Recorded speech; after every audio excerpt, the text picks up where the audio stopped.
one of the interesting thing is whenever I've been in to watch other people record and do a project, and I look at the way that they're recording something and thought, oh, that's interesting. I've never thought about doing that. And I try it myself. Sometimes I've learned and I add that to my skills. And there are other times when I try it and it just doesn't work for me. If there's something about different techniques, and not everything is the only way of doing things. So I think you have to keep your mind open about things and look at other techniques and learn from them, but also develop your own skills and find out what really works and what doesn't work. There are obviously some laws of physics that you have to be aware of, but experiment. Try things that you know might work, and some of them that will, and some of them won't, and you add that to your vocabulary, if you will. Welcome to the Vocal Lab. I'm Sarah Ramsey, and this show aims to pull back the curtain on the entertainment industry, where veterans give up-and-coming artists some of the information they wish they'd had when they were just starting out. Sort of a music industry primer, if you will. So today we have Roger Monk with us, and Roger is a Grammy and Juno Award-winning recording and scoring engineer with 50 years of experience in the industry. He was a chief engineer at Little Mountain Sound for 18 years and then went on to open his own Dick and Rogers Sound Studios in 1990 and has been involved in the production of dozens of motion picture scores, countless television movies, and album projects for artists like Bryan Adams, Tragically Hip, AC/DC, Motley Crue, Josh Ramsey, and Michael Buble. Thank you for joining me today, Roger. It's my pleasure. I'm touched that you would contact me. Well, this is a fun one because I've known you as long as I can remember. Indeed. And are you older or younger than Josh? I'm older than Josh. You're older, yeah, because I distinctly remember Josh being born. Yeah. And I remember a session at Little Mountain, whenever the heck it was, and I was recording your mom and dad singing vocals, and Josh was sitting on my lap. So I did remind him of that when we were working on one of his projects, and I think he was a bit embarrassed, and the rest of the band were really funny. But I've known your family a long, long, long time. Yeah, very, very long time. So do you want to tell us your story briefly for listeners who this might be their first introduction to you, flesh it out a little bit more about your journey in the biz? Sure. It's interesting one. It has its twists and turns like everybody does. But I started when I was 17 years old, of all things. Wow. I worked for CBC in Toronto. And in that era, everything was done on film, celluloid. This is before videotape and before the digital media we have today. And so I got into the music business because of my familiarity with picture. Because whenever anything was done to picture, it had to be off of film. And we were scoring commercials, and we were doing early IMAX projects at the time. So I started freelancing at Eastern Sound in Toronto, and that was the first 24-track studio in the country. Wow. It was 1971. Anne Murray, Gordon Lutford, Salome Bay, they all recorded at Eastern Sound. It was quite an interesting place. Yeah. And I came out here, was headhunted out here in 1974 and came out. So I sort of sneaked in through my visual medium, although I'd been into music all my life. So that was my way back door into the studio business. And then you ended up at Little Mountain out here, right? That's right. And it was an interesting scenario because Jeff and Jeannie Turner had actually built Little Mountain Sound with Griffiths, Gibson, Ramsey, who were big jingle producers and writers at the time. Yeah. And they literally, we changed positions. I was working for a small studio on Homer Street, and Jeff and Jeannie bought that facility. And literally over a weekend, I went to Little Mountain, and they came to Homer Street. So is that what became Pinewood? That's what became Pinewood Studios. Exactly right. Yeah. Just a swap.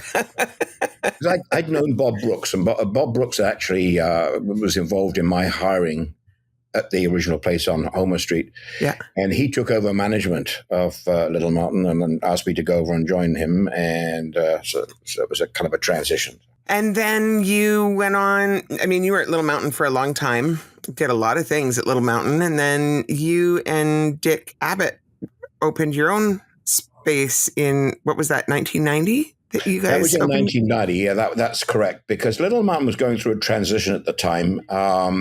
It was up for sale, and I don't remember all the details of it. But basically, they decided they didn't want to do commercials anymore. They just wanted to specialize in doing rock and roll music. But basically, we were asked to leave, which was very, very strange. And I think they regretted it because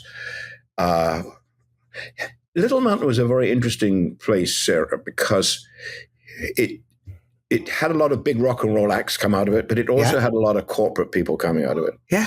We were doing jingles with Griffiths, Gibson, Ramsey for people all over North America. So we had a lot of suits and clients and big people coming through there, and they would be getting coffee in the morning in the coffee area and rubbing shoulders with the tattoos and the other folks. And it was interesting because most studios either do corporate things or rock and roll things, but we were a happy medium. Yeah. And it was a happy medium. It was an interesting place because, you know, the corporate people would come in and went, hey, that's AC/DC. Wow. Yeah. So there was an interesting mutual respect and sharing of art forms.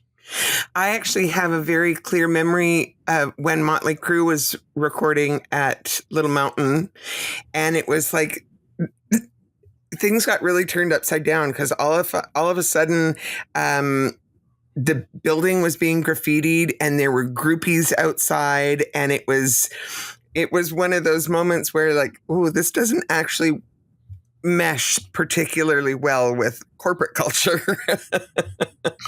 But we survived for many, many years. I hate to use the word magical times, but it was a magical time. Everybody that's come out of Little Mountain has said so. Everyone. And it was an interesting time for not only technology, but in all areas. I was telling someone the other day, I remember us getting a telex machine, which a lot of people won't know what they were, but it was like an electric typewriter that was connected to the phone system. And we were getting telexes like wires from A&M Records and from other record companies. And I don't remember how long it was in the front office, maybe a year or so, but this was prior to having fax machines. And the early fax machines were that wire paper, that waxy paper that they had. And now I look at things and obviously the internet's come along and that's all gone away. In the early days, we were doing rough mixes to cassette, regular audio cassette, and FedExing those to the record companies so they could know what was going on. Nowadays, of course, we just send MP3s and things over the internet, or they listen in on Zoom or whatever it is. Yeah. And along the way, you've really gotten into, correct me if I'm wrong, like I know through the years you've done all sorts of sound recording, but my perception is that you have a real specialty for like the bigger sort of orchestral scoring kind of recording scenarios. Well, I've been very blessed having the opportunity to work with those folks. And one of the advantages I had working with Griffiths, Gibson, Ramsey was, although we were doing a lot of corporate work, radio and television commercials, as well as audio visuals, there was a big variety of material. It would be maybe country and western one day. Next day it would be maybe middle of the road thing with a string section and some horns and whatever. So this gave me the opportunity to develop my skills and hone my skills because we had to be efficient. We were working with professional musicians. They were coming in, they were putting charts in front of them and they'd play. And we were expected to have it recorded in 10, 15 minutes and on to the next bit. Yeah. So it was a good opportunity for me to learn the little tricks and be efficient. Yeah. Also, because I got the opportunity to work with some fantastic people there. Bob Rock, of course, Mike Fraser. Those were the key people in the early days. And I was getting to my later 20s, and they was younger guys, and they were bringing in these interesting bands and developing their own materials. So I was doing more of the corporate things, and they were doing more of the contemporary things. But also because of that, I got the opportunity to inject some of my talents into those records. Yeah. When they had orchestral overdubs on the records, I was asked to help out, and there I did. So that's pretty cool. So here on the Vocal Lab, we sort of aim to shine a light into the industry through the lens of what I know now that I wish I'd known then. So with that in mind, if you were starting your career all over again, are there any things that you would do differently? Any things that stick out that you would definitely do the same? Well, that's a very deep question. It's a very tough thing to do because the industry is completely different. Yeah. There's not the same amount of music recorded today as there was in the past, number one. Number two, a lot of it's done electronically as opposed to acoustically. Yeah. Because in that time, the vast majority, this is before synthesizers. Mm-hmm. In fact, one little sidestep here, I remember when I first went to Little Mountain, there was a gentleman there named Ralph Dyke, who was working with the early synthesizers, and the back wall of one of the studios at Little Mountain was just wall to wall of gadgets and buttons and knobs and wires and whatnot. And he was actually working with the Roland to develop the early synthesizers. So that was the early days of electronic music. When I started out, everything was acoustically recorded. It's a different era. The wisest thing I would say to young people today that want to get into the business is apprenticeship. I still firmly believe in working with a person that you respect, you can learn from, learn those techniques. Studying from a book, going into school and learning the theory is fine and important, but you're not going to come out of a school like that and be given a studio with musicians and a band and a budget to record. It's just not going to happen. So you have to get in and work with somebody that's doing that. See how they do it. Maybe exchange some ideas, and that's the only way to learn and to develop those skills. Yeah, I think that's really important in a lot of different aspects of music, and honestly, pretty much any kind of business that you can get into. That aspect of mentorship and learning in that sense, it gives you, I think, a lot more of the soft skills that go along with whatever is at hand. Then, like you say, you can learn the ABCs out of a book or in a classroom or whatever, but really learning the nuances comes from experience. Exactly so. And I have a young gentleman that's working with me now named Andrew Downton, who is also doing some mastering now in town here and getting a name for himself and doing some amazing work. But Andrew has been working with me for about the last 7 years. Yep. And he's my right-hand man when we do scoring sessions. Now he knows what I want, and we discuss things ahead of time, of course, but he knows and he thinks ahead of me and makes suggestions to me now, which is good. One little side issue, and I won't mention any names or anything, but we try to reach out to young students and say, hey, we're going to be doing a 65-piece orchestra. Come and see what we're doing. Give us a hand. Set some chairs up if you'd like to. And somebody did. They took us up on that, and we were laying everything out. And I asked the simple question. I said, so what kind of acoustic instruments have you done in the school? Well, we did record a banjo once. And I'm just absolutely floored that the majority of their work had been electronic, and they'd never actually physically set a studio up and had to use microphones the way we were, and it just blew me away. No kidding, because I mean, yes, lots of stuff is electronic now, but you still. If you're going to record bands ever, you're going to be recording live drums. You are going to be recording live guitars. Maybe the keyboard stuff goes direct in, but those other things are going to be recorded acoustically, and not to mention vocals. So that's a large hole in the training I was absolutely blown away, sir. And this person wasn't a novice; they'd been doing it for a while, you know. But anyway, Andrew is certainly working with me now and doing some good stuff himself. Another gentleman who I know you've spoken to, Jeff Zipp. Yes. He came and joined me with a session. Same thing. I said, Jeff, we don't have a huge budget for you, but come and help out, and I'm sure you'll learn some stuff. And he did, and he worked with us for 3 or 4 days, and I know he learned a lot. So yeah. Well, he was. I just had him on the show last week, actually, and he was talking about you being one of the people that has been an important learning figure for him, and working on your relationship skills, which is part of learning in a mentorship situation, but you never know what else that's going to lead to.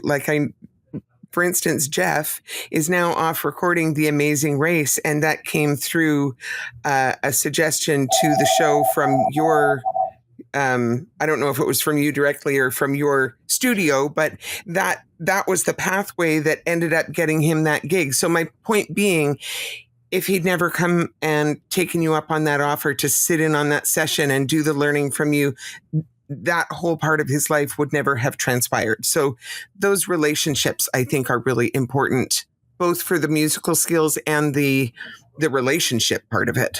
Well, life in general, Sarah. Yeah. I mean, I think that's important. Is roots and people and personalities, and such many good people came out of Little Mountain. We talked about Mike Fraser, Bob Rock, of course, Ron Vermeulen. Those are the early days. Pat Glover. And these are all people that we got along. We were a family. I mean, that's what, when you're working together, you almost spend as much time together as you do with your partners. You know, so those people's skills are important. Mm-hmm. And particularly if you're working with musicians who come from a variety of backgrounds and whatnot, but they're professionals and they deserve to be treated that way. Particularly members of the Vancouver Symphony and the opera orchestra and a lot of the jazz players that we've had in sessions. They know what they're doing, and we have to make them feel comfortable, and so because they've got to perform. So the whole thing is coordinating the thing and making it a good experience. Yeah. Jumping off of that, and you're talking about mentorship or apprenticeship and that kind of thing. We work in an industry that all the different aspects of it, whether you're on the playing side or whether you're on the audio side or whatever, widely different levels of education. And some people have learned in, private lessons or a classroom or whatever. And some people, it's been very self-taught. And then there's the aspect of mentorship. What was your education in terms of the audio world? What did that look like? One of the interesting things is whenever I've been in to watch other people record and do a project, and I look at the way that they're recording something and thought, that's interesting. I've never thought about doing that. Mm-hmm. And I try it myself. Sometimes I've learned and I add that to my skills. Mm-hmm. And there are other times when I try it and it just doesn't work for me. Mm-hmm. There's something about different techniques, and not everything is the only way of doing things. Mm-hmm. So I think you have to keep your mind open about things and look at other techniques and learn from them, but also develop your own skills and find out what really works and what doesn't work. Mm-hmm. There are obviously some laws of physics that you have to be aware of, but experiment. Try things that might work, and some of them that will, and some of them won't, and you add that to your vocabulary, if you will. Mm-hmm. Mm-hmm. Absolutely. So when you were getting started, did you learn in an official capacity, or did you learn by trial and error and working with people, or how did that start at the outset for you? I learned by trial and error, to be perfectly honest. Mm-hmm. I learned my skills initially at Eastern Sound in Toronto, as I mentioned, the first 24-track studio in the country. And I learned by helping other engineers set up and observing and watching what they were doing. And then when I came out here to Vancouver, the same thing. I had my own rock band that I was working with and honed my skills offline, if you will, sort of unofficially. And then when I went over to Little Mountain, as I said to you, the opportunities of working with so many different kinds of music with Griffiths Gibson was just a godsend to me. Mm-hmm. Literally, and this is the other thing that you need to know. Literally, I was in the studio every day, Monday to Friday, 8 o'clock in the morning to 6 o'clock at night, 52 weeks a year, year in, year out. Not many engineers ever get that opportunity today. Yeah. And we had to be efficient, and we had to perform, and we had to do it. There was no waffling. There were no demo. Well, we did do demos, but even the demos had to be good. Yeah. Because we were selling somebody an idea and a solution to their problem. So we even had to do good demos. But it was an opportunity to work with choirs, big bands, country and western, string quartets, you name it. It was just a huge variety. Mm-hmm. And in the evenings, a lot of the time, I was doing a lot of records with Bob Brooks.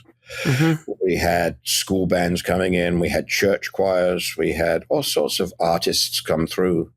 And it was a great opportunity to hone my skills. Yeah. And at the same time, pass some of those techniques off onto other folks. Mm-hmm. Now, most of them are still in the business. Mm-hmm. And it's the same as the team that I have working with me here. We don't do a lot of music. We're doing a lot of sound. Yeah. So a lot of the rules around sound and recording and manipulation, particularly now with computers, whether you're recording bands or whether you're recording sound effects, it's basically all the same thing. So do you want to talk a little bit about that distinction?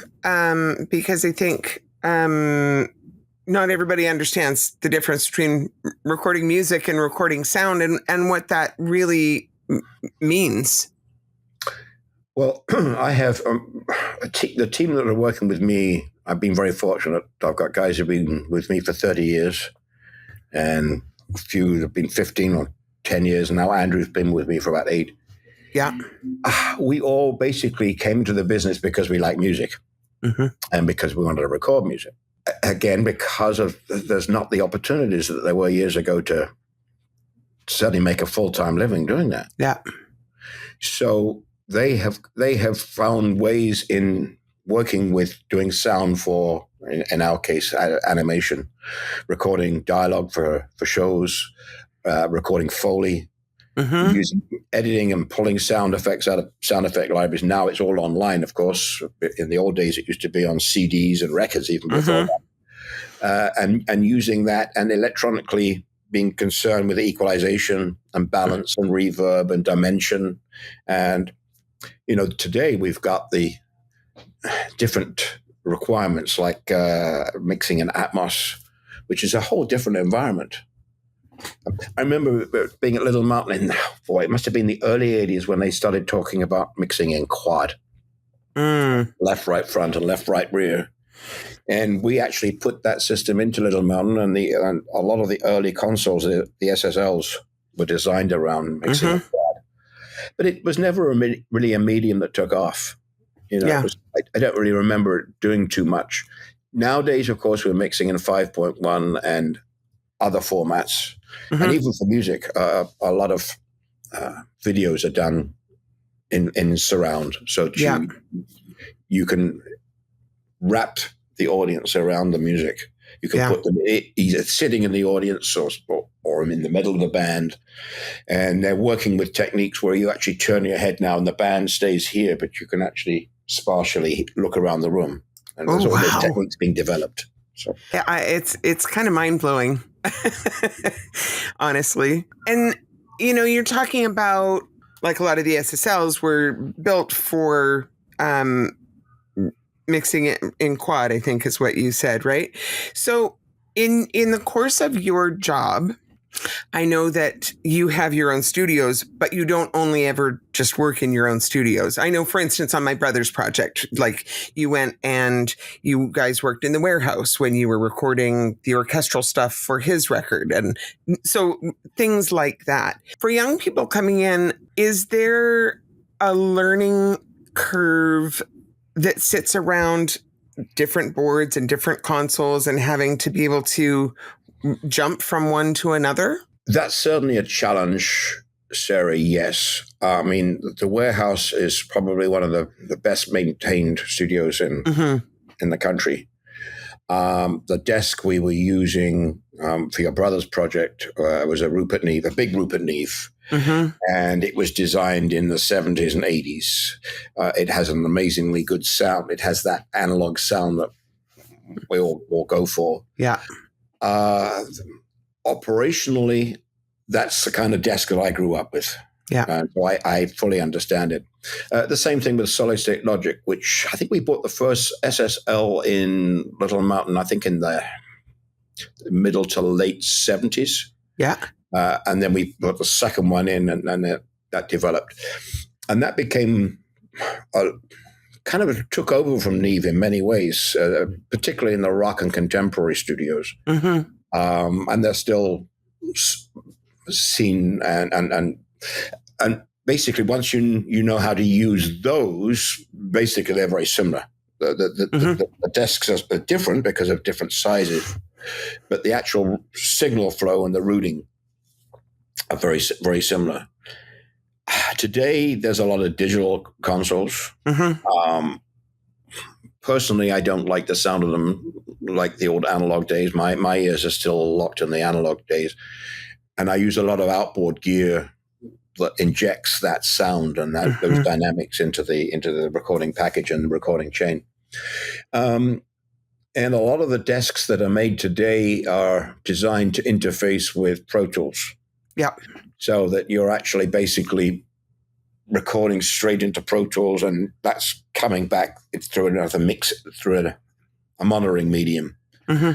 And they don't build desks like they used to, where you had inputs and monitors and outputs and channels for headphones and different monitor feeds. But a big session like a film score, you either have to have a desk that's got that kind of monitoring ability, or you're basically trying to record it simultaneously. So it's basically live to disc, if you will. Yeah. And that's an important thing too, because when you're recording an orchestra, basically that's the finished product. You're not going to be doing a lot of overdubs. Yeah.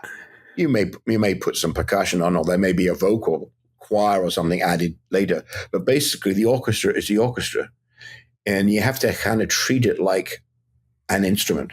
Yeah. It's a multitude of people playing, a lot of different sounds coming in, but the results are one thing.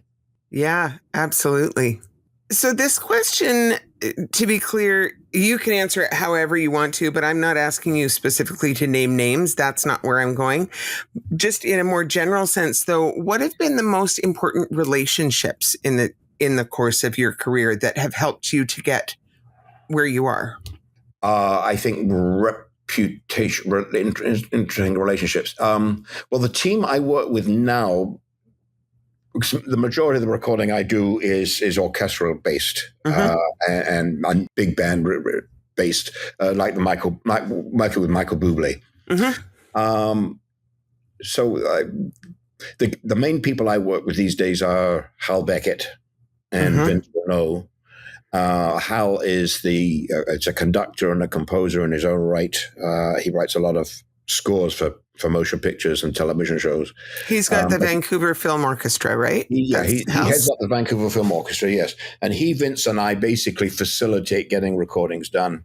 So sometimes a producer or a composer will come to us and say, we want to record in Vancouver. This is the kind of band we want to do. And we help make it happen for them.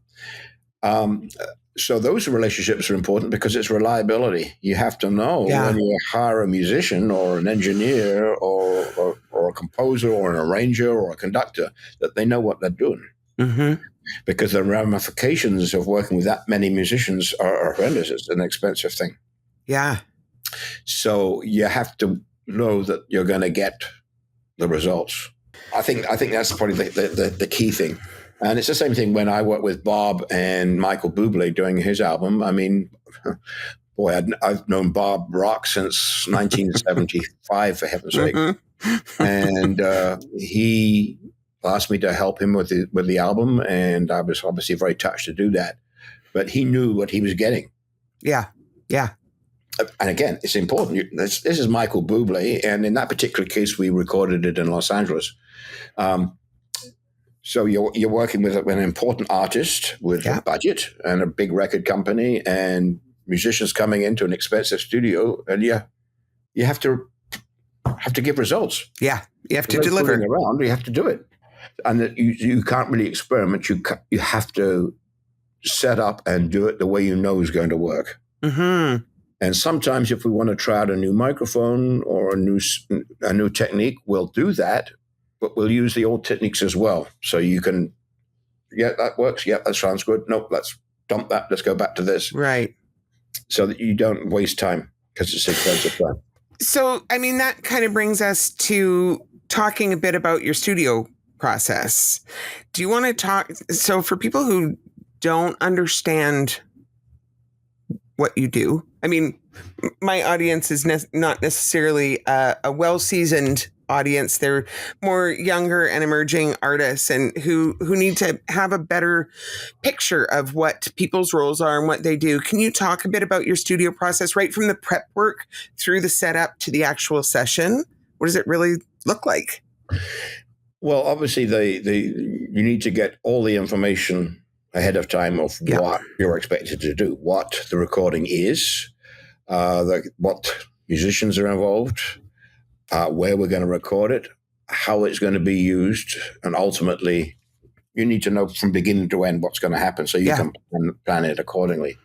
In my case, I need to make sure that I've got a team of people behind me that I can rely on, because there's a lot going on, and it's a team effort. It's not just me. It's I may be responsible, but there's a whole team of people working with me. And people relying on me, and I have to give results, as I said. So we have to plan things out. We plan how we're going to set the studio up. If in the case of a big band, for instance, so you've got a rhythm section, and you've got trumpets, you've got trombones, you've got saxophones. What kind of percussion have they got? Are we going to do any overdubs afterwards? Are we going to do it all at once? So all this has to be thought of and planned out. So we set days ahead of time. We plan ahead how we're going to set the studio up, what microphones we're going to use, which channels they're going to get plugged into, setting up the headphones, monitor mixing, whether there's click tracks to keep the tempo, or whether it's completely off the floor. All of those things are important, and it has to be planned out so that we can work efficiently. We then go into the studio, obviously depending on the size of the session, but many hours before the first musicians arrive. So we can physically set the room up, keeping in mind sight lines so that we know that musicians are going to be able to see the conductor, see each other. If there's any monitor video feeds to take into account, so everybody can see frames, frame counters, all of those kind of things. And we set it all up and we test it. And we retest it. And we make sure that there's no hums, there's no buzzes. All the headphones work both sides, although generally we only use one side to feed the musicians. But we have to make sure that everything works so that when people start to come in to the room, that's actually the start when I start getting sounds. When I hear musicians walking in, I actually use them tuning up and settling down and chatting to each other to make sure that my panning is the way I want to set it up. So that at the time the downbeat's supposed to happen and they start taking an A, it's 95% there. So that then we can actually start recording right away. That's I imagine that's actually a tricky juggle. There's a lot of pressure, and that's the first 10 minutes are the most anxious from my perspective. Although we've done all the tests, there's always something come up. A musician's going to be late. or they added an extra trombone that we weren't planning on. So you have to be ready so that you can handle any kind of little emergency that might come up. Yeah. Oh, and you've got some spare microphones, and you've got some spare channels to use so that you can quickly do a changeover if you need to. Yeah. It's efficiency. And with contemporary music, it's not quite the pressure, but you still have to be ready to go, and you still have to be tested. Yeah. So you don't look like an idiot. So you look like you know what you're doing.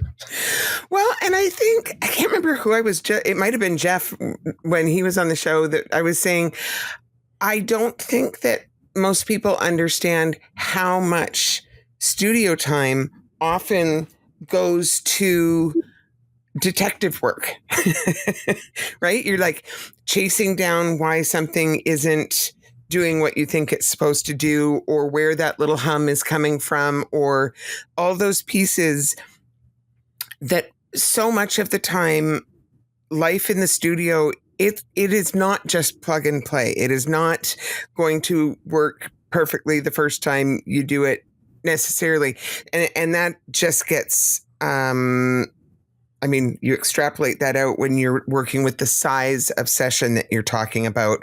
So that piece around the time that you spend mapping it out ahead of time and setting it up and testing it before anybody else is in the room, that's really important time, because then it's not, then they're not also paying musicians while you and your team are trying to track down anything that isn't quite flowing the way you want it to, right? Well, I have been shocked. I went to see a session not that long ago. Again, I won't mention who and where and why. Mm-hmm. Yeah. And I showed up, and the session was due to start at 9:00, and they started setting up at 8:50. And that absolutely floored. No, it was a small session. It wasn't a big one. Yeah. It was a quartet, a string quartet. But they started, and I was just shocked. Yeah. But I guess that's inexperience, I guess, Sarah. And it's only because I've done it for so many years. Mm-hmm. And I expect to be able to produce myself. It's not only what everybody else does, but I need to know that I'm ready to go. And if there are any delays, it's not because of me.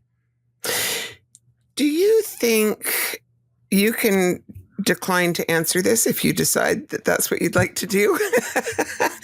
Do you think that comes entirely from inexperience, or do you think that there is a difference in sort of work ethic? And work ethic isn't entirely encapsulating what I mean, but I guess it's the closest we're going to get. But, sort of work ethic that maybe is perhaps a generational piece.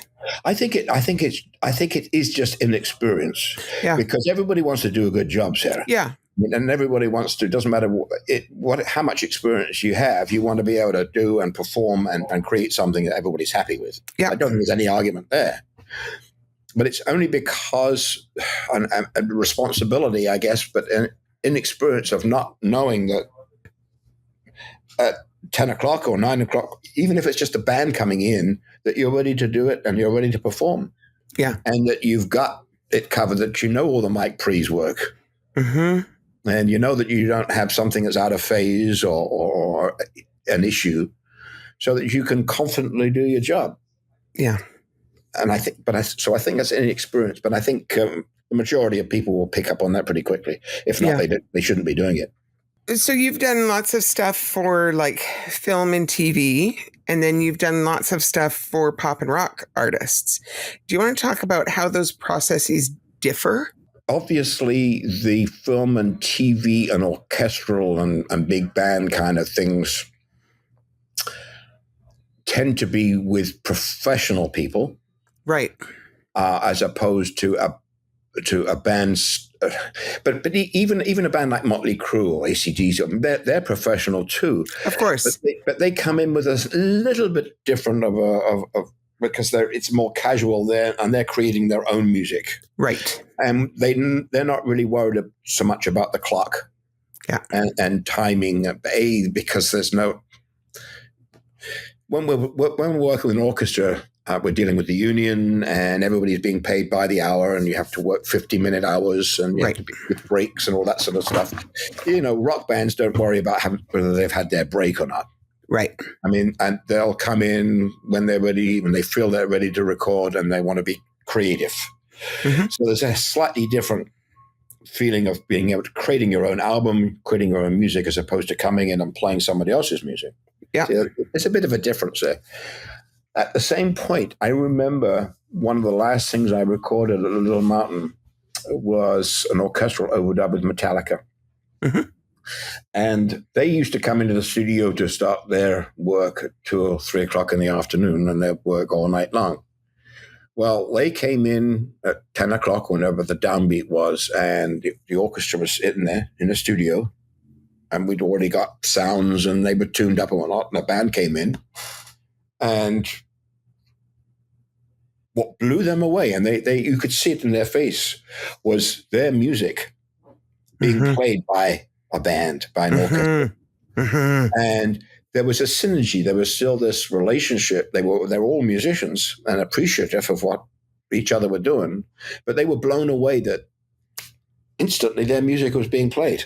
Yeah. And it sounded good. They didn't have to keep working on it or because it had been arranged, and people were coming in. So we weren't creating something; we were playing something. Yeah. Does that make any sense? Absolutely, it does. You already planned. Yeah. So, and I remember at the end of the session, they turned to the band and they said, thank you for coming in, and they used some language I won't use right now, but they said, you guys are really good. And of course the musicians were tap their music stamp because they were pleased to be able to contribute to the album as well. Of course. We're all artists, right? Absolutely. Thanks for joining us today. That was actually just part 1 of our interview. And I would love it if you come on back Thursday to catch part 2. Can't wait to see you then.